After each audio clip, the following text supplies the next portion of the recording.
Okay, so the next thing I want to show you is menus.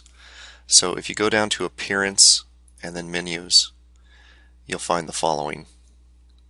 Nothing's really here. You have to actually create a menu first. So we'll call this Top Nav and then go and create a menu. And there still really won't be anything here. Let's take a look at the site. Because there are no pages. Menus and pages work hand in hand. You can add pages to a menu and that will change the way your menu appears. So let's go make some pages. We'll make 3 pages. Page 1, page 2, and page 3. Alright. Now let's go back and look at our site. See if anything's there. Nothing's there. Okay. So you actually have to go to Menus and add those pages to the menu. So watch what we can do here.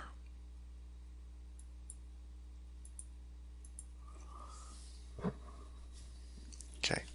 Go down to Pages, select all, add to menu,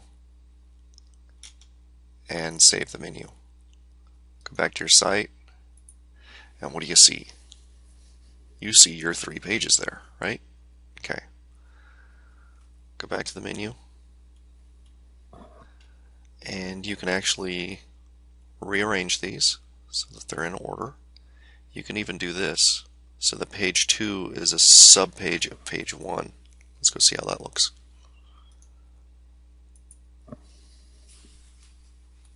Okay, page 2 is a sub-page of page 1. Page 3 stands on its own. So you can click on page 1 or you can click on page 2. Okay, how cool is that? So you can make your own navigation menu by using the proper theme and the pages that you want to include in that menu. You don't have to include them all. You can include 1 or 2 or 10 or 100 or all of them. It's up to you. Alright, that's it for this one.